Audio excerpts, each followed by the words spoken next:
Hey everybody, it's Jurius Doctor, and today we're going to be taking a look at a new video I've put together. I hope it's not too clickbaity sounding, but really I've been meaning to make this video for a while, and it's something that's been kind of nestled at the back of my mind. But when I talk to new players and I hear the same questions or the same lines of inquiry over and over again, I really need to go to that and talk about what are the unsuccessful strategies new players engage in when coming to EVE Online. And it's really important to talk about this, so I definitely wanted to make a video highlighting it. And sure enough, here we go. The top 10 mistakes new players make in EVE Online. The first mistake is expecting immediate results. I enjoy a lot of other games. I particularly enjoy playing Apex Legends. I like the instant dopamine hit, drop me in a game and let me just get the adrenaline dump on. Great game. I love the free-for-all, battle royale kind of engagement. There's other games that I've played that follow the same schema, but again, they're essentially push-button, feel-happy games. World of Warcraft is nice. It runs on rails. It provides a good story. You get a lot of missions where, the requests are quite simple. Go here, grab thing, bring to me. Whether you're grinding murlocs or clubbing seals, essentially the storyline is laid out for you and there's a predictable path to progression. And even, the simple mobile games like Bejeweled that everybody has played, or Candy Crush. You'll have it on your phone, you'll play it on your iPad. It's something to keep your brain engaged and keep you happy. But there's not a lot of sophistication to it, and there's not a lot of challenge. By its design, EVE Online is different, and it asks everyone, is now really best? In fact, it's the only game I've ever played that has built-in delayed gratification. It is designed specifically to make you work for all sense of achievement. And not that it doesn't reward you, but that it's not like other games in the sense that that sense of achievement is much more real when you achieve something meaningful for the first time. Whether it's the first time you build a ship, or the first time you make your own ammo, or the first time you shoot another ship down, or you discover a new system. There's all these firsts, and the more those firsts build up, the more rewarding things are when you overcome adversity. When you bounce back from having your ship destroyed by a ganker, when you come back from having lost something or left loot in a container in space and you didn't have it bookmarked. There's all these learning opportunities where you find yourself looking back at it and going, God, I should have done that. And you learn for next time. And that's the reward of EVE Online, is that it is not a game that you push button, feel happy. It is a game that takes some work. And for that reason, there are very few dumb people in EVE, because it takes an intelligent mind to engage with it. Mistake number 2 is expecting to be able to PLEX your accounts from month 1. I've been teaching new players for a very long time, and in all the years I've been teaching new players, I can count on one hand without all my fingers the number of people who've successfully used in-game currency to pay for their next month's gameplay. Honestly, I think it's 2 or 3 people I've ever encountered, and one of them is actively in my corporation. How PLEX, or Pilot License Extension, works is that you can use ISK, the in-game currency, interstellar credits, to purchase PLEX, or you can buy PLEX with real-world dollars. Many people like to come to the game hearing from YouTubers and other sources that they can buy PLEX with in-game money. And you can. You absolutely can. But it's expensive, and it takes a lot of study and a lot of understanding how to min-max to get those multiple lines of income set up so that you are making enough money for it to be self-sustaining. And what more often than not happens is that people end up spending real-world money to buy PLEX to convert into ISK so that they can buy the things they want to buy in-game, rather than dedicating all of their time and energy to making that money so that they can buy more game time.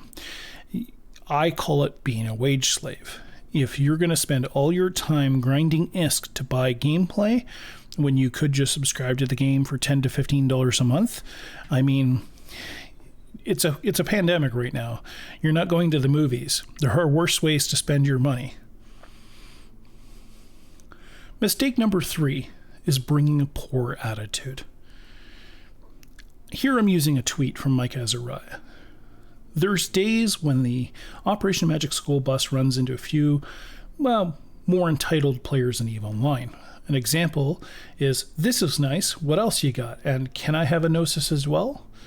after getting a fully fretted free cruiser. Now, to give you an idea, Mike Azariah, who's currently a member of the Council of Stellar Management, a player-elected body of focus group players that CCP coordinates with to help with improvements in the game and to provide sneak peeks into what's coming so that they can get feedback from the player base. Mike is also, and has been for a very long time, operating by himself a service where he flies around Nubro systems, providing free ships to players and giving them their first taste at flying in a fleet. He has done great things for the game, and imagine you're a new player, you've never played this game before, and somebody flies up and goes, "Here, have a free ship, I'm going to teach you how to fly it." And the first thing you say is, "This is a really nice Honda, can I have a Maserati?" Like, just the sheer ungratefulness is flooring, and it happens a lot. The second thing is toxicity. A lot of players are used to the crap talking, mouthy, snappy attitudes that come from playing games like MOBAs or Dota, or coming from different highly competitive first-person shooters. That kind of toxicity is generally not well received in EVE, and if you're a new player mouthing off to somebody who's trying to help you, you will find your resources disappear very quickly, and at the worst, you may find yourself being targeted for elimination, and anytime you undock, you might get blown up, simply because you piss somebody off who has the time and energy to be able to spend their time making your life hell. Toxicity is not well received by the EVE community, but if you are willing to be humble, to ask for help, and to be able to listen when somebody provides you advice after you've been blown up, you will learn and you will grow with the community. On that same line, there are those individuals who enjoy griefing in EVE. And griefing as well, particularly when it's focused on new players, is very much not well received by the EVE community. And if you come to this game looking to grief, be warned that there are certain activities that are considered new player griefing that will get you a permanent ban from the game. The community in general tends to look down on griefers who target new players, while griefing other experienced players is generally considered a-okay. Mistake number 4 is not joining a corporation. Way too many new players think that they can go it alone in this game. And while it's technically possible, I know one dude in particular who plays by himself, has 5 or 6 accounts that he runs simultaneously, and he builds structures and he sells them on the market. That's his happy space. But he's one of those very special people who could also very happily move to a cabin in the woods and never talk to another human being again. And even then, he's not really playing alone, because he has resource channels where he buys minerals from other players and he's selling structures that he's building to other players. No one exists in a vacuum in EVE Online, and not joining a corporation is a mistake. It's dangerous to go alone. EVE is dangerous. Space is dangerous. There's a lot of things that can, will, and want to kill you, and having the support and protection of others is generally a good strategy for success. On top of that, if you don't join a corporation, you won't ever get to participate in any of the space battles you've seen in the news. Mistake number 5 is doing too much or overcommitting your time. I have personally made this mistake where you hit the burnout wall by trying to learn and do too much in this game and not treating it like a game. This is a common problem for new players, especially keen new players who find that they love the game and want to do a lot, or they want to contribute a lot of time to give back. You can and will burn yourself out if you're not careful. It is important to really take the time to enjoy this as a game while also building your interests and capacity in the game. Mistake number 6 is staying in the starter systems. Last year, 1.3 million new people tried EVE Online for the first time, and all of those people start in the same 24 starter systems. There are 12 starter systems and 12 career agent systems, and those are the first systems that most players encounter. That's where the missions are, the initial content. But if you don't branch out from there, you're staying in overfished ponds. There's way too many new people coming in trying to look for content that they've heard about on YouTube in just 12 to 30 systems. You need to go further abroad. EVE is really, really big. There's 8,000 systems in EVE. Just the region of domain, the Amar starting area, has several hundred systems in it. Like, you really need to branch out and get away from the starter systems to really experience EVE and to see what is possible. Otherwise, think of the analogy in this picture. Way too many fishermen and too little sea. Mistake number 7 is not engaging in industry, which is to say, doing mining, building things. One of the biggest losses in PvP is when new players try PvP, they lose their ships and they don't have something to replace it. By engaging in industry, learning how to mine and how to build your own replacement vessels makes it a hell of a lot easier to engage with PvP. And to get out there and say, hey, I'm going to go get this ship blown up and learn how to fight. And when I come back, there's 49 more sitting in my hangar. It really softens the blow of that existential kind of engagement the first time you get into this, where you feel like, should I keep going? That sense of loss is hugely mitigated when you have the capacity to immediately rise to it again, and it will make you better able to stay with the game. Mistake number 8 is the other side of that, which is not engaging in player versus player. PvP is honestly the raison d'etre of EVE. It is the thing to which all other things pay homage. If you mine in EVE, you're making things, you're producing mineral that's going to go into making ships that's going to get blown up. Everything that happens in this game happens in service to PvP, teaching new bros, exploring, finding loot, selling it on the market trading, planetary interaction. No matter what it is you're doing, it all goes into the market, and the market all feeds PvP. And it's one of the best adrenaline kicks that you can get in this game. I can tell you right now, one of the sweatiest, most stressful, jaw-clenching moments I've ever had in any game ever was creeping up on a battleship in a small pack of stealth bombers, doing a torpedo run, just creeping in at hundreds of meters a second, just slowly creeping up on this battleship, not sure if he was going to see us right when we uncloaked and right when we were going to get in on top of him. And that sweaty, high adrenaline shakes that kick in just before you're like, am I going to win or am I going to lose it all?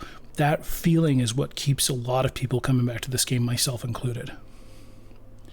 Mistake number 9 is not investing in others. As you start to develop your skills playing this game, and as you start to get to know this game, not sharing that knowledge that you've gained with others and helping other new players come to this game, it's a real loss. And investing in others doesn't mean that you have to be Mr. Moneybags and give away money or give away PLEX. It just means investing a little bit of time and attention in things like helping out Mike with Magic School Bus, or helping out with the different initiatives in the game, or potentially even helping to guest lecture for EVE University. Help other new players learn what you've learned and maybe make their introduction to this game a little bit easier. Mistake number 10 is, furthermore, not becoming a part of the community. Here's a tweet from John Najati. He said, "This is cool. EVE's a truly special game, and I miss going to EVE FanFest, EVE Vegas, and the player events I was fortunate enough to go to every year. The people make it, and I miss them. And even if we weren't in a global pandemic, I can't tell you how true this comment is. EVE Online's incredible player community is what makes up the core of this game, and it really is what keeps people coming back.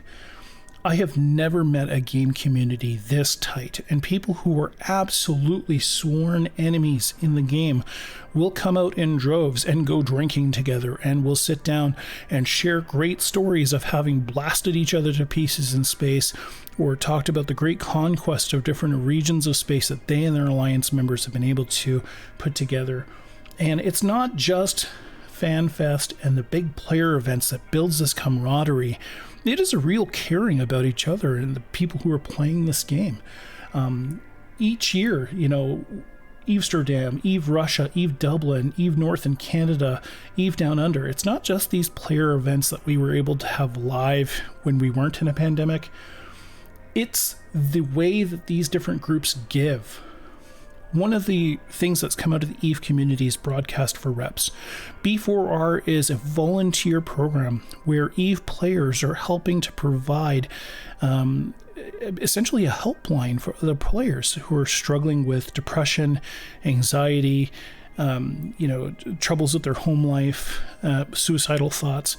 If you're in a place where you're not doing so well and you need somebody to talk to, other members of the EVE community have and are and do volunteer their time to hear you and to talk with you and let you know that you're not alone. More than that, the EVE community, highly stratified in the sense that there are different verticals that perform very well in this game: engineers, lawyers, doctors, and also military. There are a lot of active duty military and law enforcement who play this game, and they've created their own answer to B4R unique to their circumstances and the challenges they face, called The Best of Us. And The Best of Us is another wonderful organization, but it's not just these player-led initiatives creating an incredibly tight community. As a group, EVE players contribute each year to PLEX for Good, whether it be funding for research in COVID and providing alleviations to the COVID pandemic, or the Australian bushfires, or the Katrina tidal wave, or the tsunamis in Southeast Asia. No matter what it has been, EVE players rise to the occasion and donate hundreds of thousands of dollars, sometimes yearly, sometimes multiple times a year.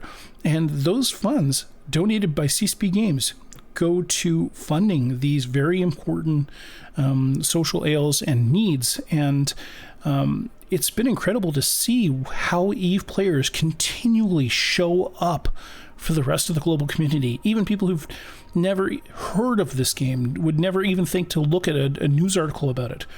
The EVE player community is so incredibly giving. It would be a shame for you not to join. I hope that you found these 10 things enlightening.